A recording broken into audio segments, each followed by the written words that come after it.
Here we go. Let's roll. It's time for our Big 12 football Week 3 picks against the spread. I'm Pete Mundo on Heartland College Sports. It's great to be here with you. We've got a full slate of games this week, so let's get right to it. If you're on YouTube, hit the like, subscribe to the show. As we promised, a lot more video content coming your way on that podcast. Rate, review, subscribe.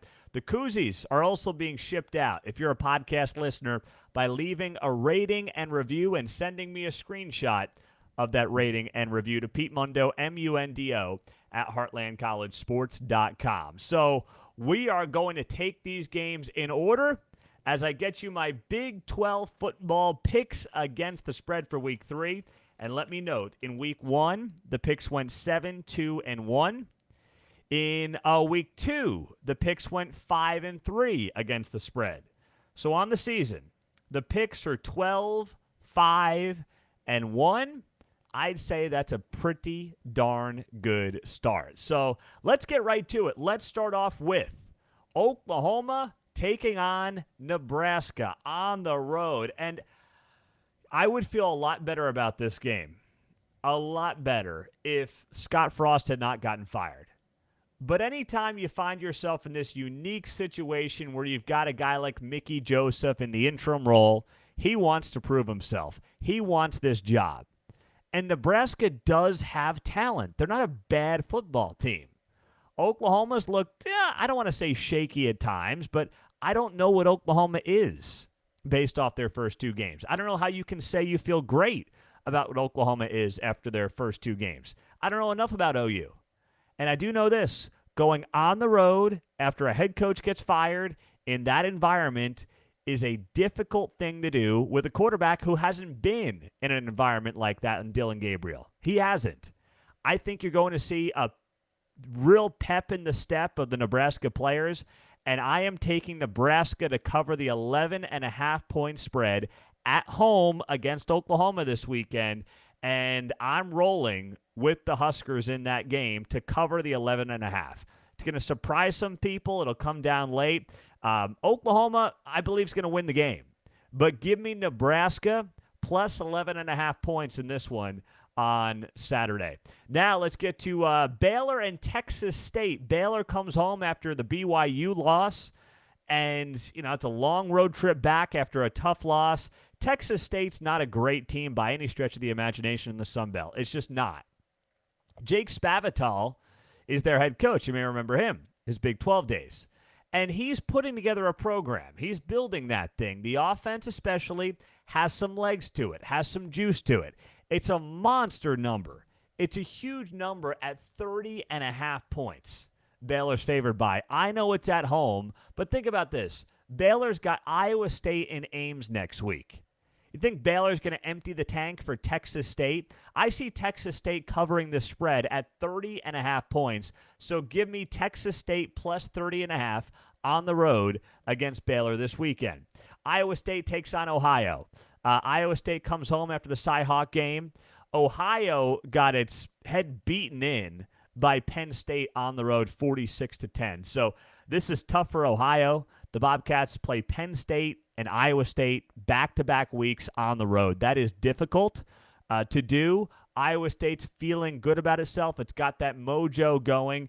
And just based on the little bit that I saw from last week in the Ohio-Penn State game, I would not be feeling good about this one if I'm Ohio going into this game on the road in Ames. I'm going Iowa State. I think they get mojo coming out of that Cy-Hawk game last week, and they cover the 18 points at home. The defense has been tremendous.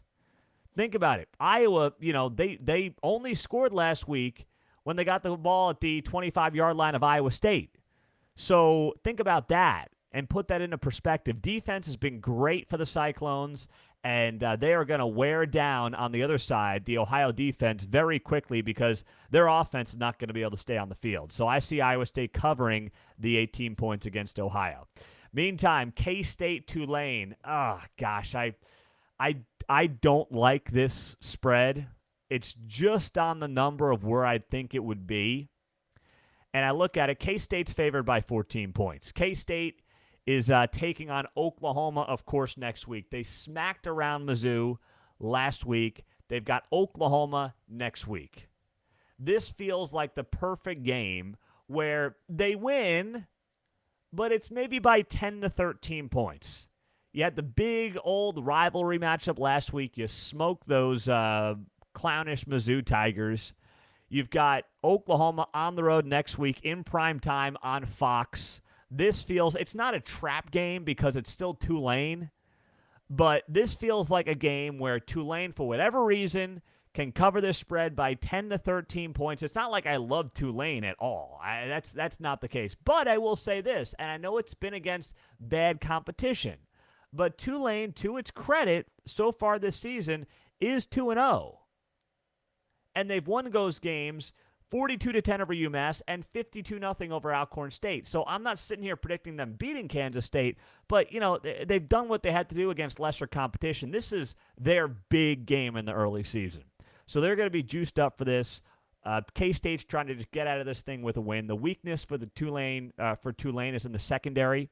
I don't know if Adrian Martinez can truly take advantage of that. K-State wins, but I'll take Tulane to cover the 14 points in this game. Next up, Kansas at Houston. All right. 2-0 Kansas Jayhawks for the first time since 2011, taking on Houston. Now, Houston has played a lot of football already. They have played back-to-back overtime games against UTSA and then last week against Texas Tech. You've got 2 weeks in a row of overtime games. You won one, you lost one. You fell out of the top 25 after losing to Texas Tech on Saturday, a game you had to come back in the second half on the road and then ultimately came up short on that Donovan Smith walk-off victory. So they've already played a lot of football. Kansas is feeling great about itself, going on the road again for a second straight week. They're 2-0. They've got mojo. They've got confidence. They've got swagger. And they've actually got a pretty good team, pretty good little team. Tough in the trenches. Kansas is getting well over a touchdown, 8.5 points.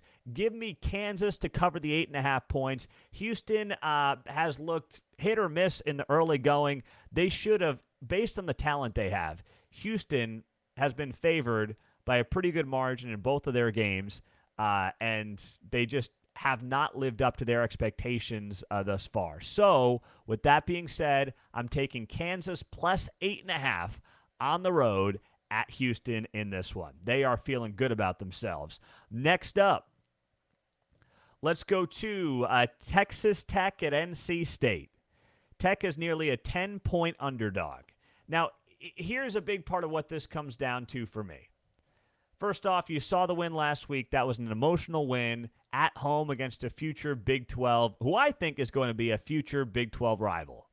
Now you go on the road and you give NC State, top 20 team in the country, their first tough test. NC State rolled Charleston Southern last week 55-3, but they struggled on the road in week 1 at East Carolina, almost got upset 21-20. So are we still learning about this NC State team? I know they are a team that a lot of people like and liked coming into the season. But I'll tell you what, here's what I like. Here's a little tidbit for you. This is the stat of the show for those of you who like a sports bet or two. Texas Tech quarterback Donovan Smith is 3-1 against the spread when he's more than a touchdown underdog. 3-1 against the number when he's more than a touchdown dog is Donovan Smith. So for that reason alone, I am going to roll with Tech plus 10 by the half a point just to be safe on the road at NC State. I like Texas Tech to cover that double-digit number based on what I've seen, haven't seen thus far from NC State, and believing that, yes, Tech still has a lot of work to do on that offensive line. That is a major area of concern. But you've seen them through the first couple of weeks. You've seen them, I believe, starting to develop hopefully a little bit, mesh a little bit, and for that reason, I will feel pretty good about Tech going on the road and covering the 10-point spread at NC State on Saturday. Now, just so you know, West Virginia Towson and Oklahoma State Arkansas Pine Bluff, no spreads are up for those games. So I'm skipping them this week because there are no numbers up because of how low the competition is. No West Virginia Towson that I'm seeing right now, no consensus number. And Oklahoma State, Arkansas Pine Bluff, same thing, no consensus spread I'm seeing as of this conversation. Next up, last game of the night, Texas and UTSA. Now, UTSA, I just told you about how Houston's played a couple of OT games in a row. So has UTSA. They opened the season against Houston, goes to overtime, and then they went to overtime last week against Army. So they have had already a couple of overtime games they've had to deal with, and they've had to play in, and that's made it pretty difficult. You've already played, an extra quarter or two of football early in the season. Little worn down. Now you got to go on the road to Texas after playing Houston and Army to overtime. Texas only a 12.5-point favorite. A lot of that is because of the quarterback position. No one knows what the actual status is going to be of Hudson Card going into this game. We know Quinn Ewers is not playing. Don't know really what Hudson Card's status is. He was on that bum leg last week for most of the Alabama game. But I still believe that Texas, with that talent, I've seen a lot from this staff, from the players, press conferences, social media that I like. They aren't just saying, well, that was a great near win against Alabama. Woof, we're good here. These guys are fired up. They want that fan base to be fired up. I think that fan base is lit going into this game. They're going to be behind these guys based on what they saw last week against Alabama. And I think Texas, no matter what the quarterback situation is, puts on a show. They obviously have an enormous amount of talent, more than UTSA. They're going to be tired after 2 overtime games in a row, and Texas covers the 12.5 points this weekend at home against UTSA. Let's see. Let's run through those again. I've got Nebraska plus 11. I've got Texas State. That's Nebraska against Oklahoma plus 11. Texas State plus 30.5 against Baylor. Iowa State minus 18 against Ohio. Tulane plus 14 against K-State. KU plus 8.5 at Houston. Tech plus 10 at NC State. And Texas minus 12.5 against UTSA. There you go. And hey, before we continue on the show, people say, Pete, how can we support the show? Here's how you support the show. You support our sponsors. That's it. That's all we ask you to do. The show's free. And our sponsor is our great friends at DraftKings. And if you're in Kansas right now, betting is now legal in Kansas. Sports betting is legal in Kansas. You got to love that. I'm a Kansas resident. Love every second of it. And if you're in Kansas, DraftKings has a great deal right now.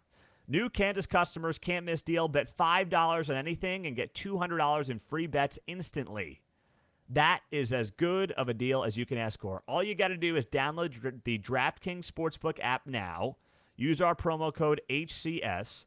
Get $200 in free bets instantly when you place a $5 bet on anything. That's code HCS only at DraftKings Sportsbook, America's top-rated sportsbook.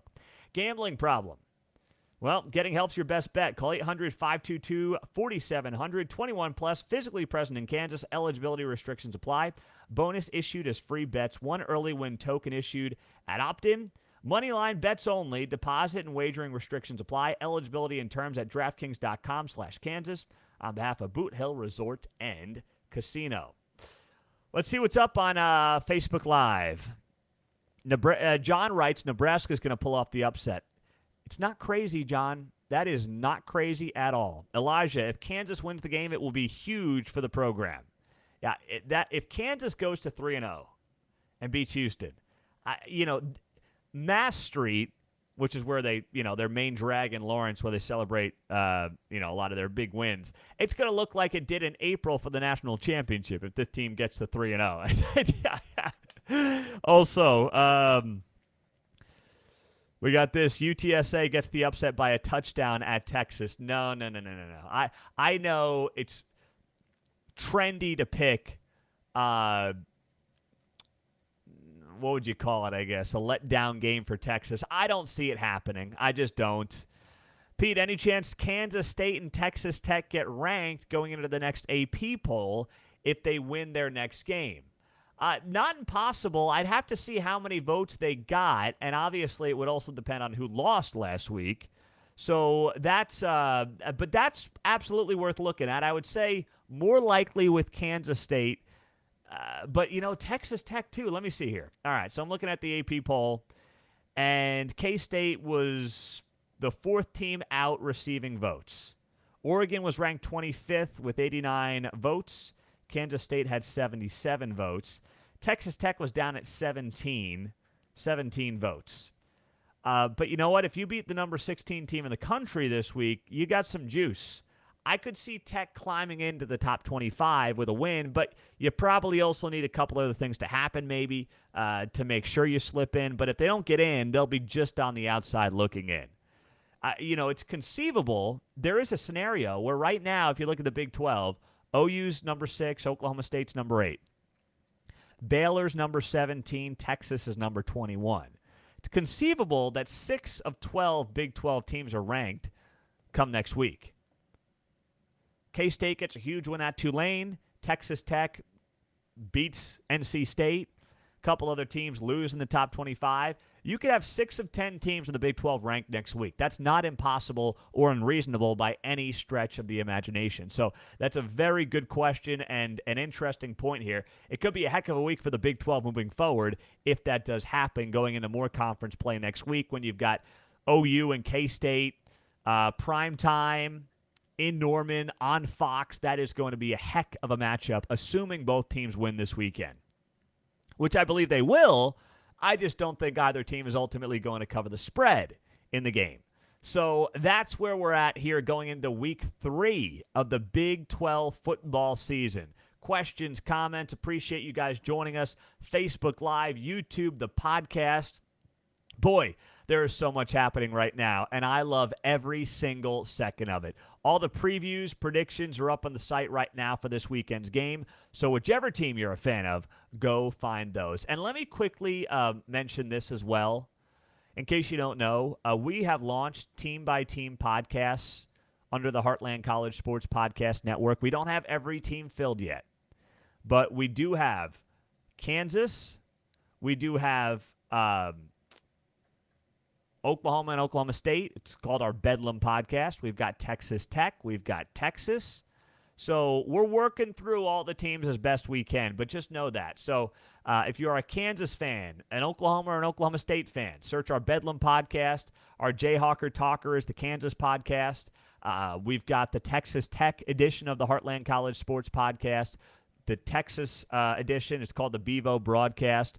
So we're working through all these. We're giving you guys more content. All we're asking you to do is support our sponsors. That way we can keep growing our shows, growing our content, and giving you more from the Big 12 Conference, which this league desperately, desperately needs. Hope you guys have a great rest of your day. Please do. Speaking of sponsors, DraftKings, if you're in Kansas, the Sportsbook app, use our promo code HCS. HCS, and boy, you can't beat the deal. All right, you get $200 in free bets instantly when you place a $5 bet. Leave a rating, review, subscribe to the podcast, and we'll get you a free Heartland College Sports Koozie. When you leave a rating and a review, subscribe, send me a screenshot of your rating and review to Pete Mundo, M-U-N-D-O, at heartlandcollegesports.com. You got the picks. We're 12-5-1 on the season so far. Hoping for a good week this week. We'll talk to you soon. Take care.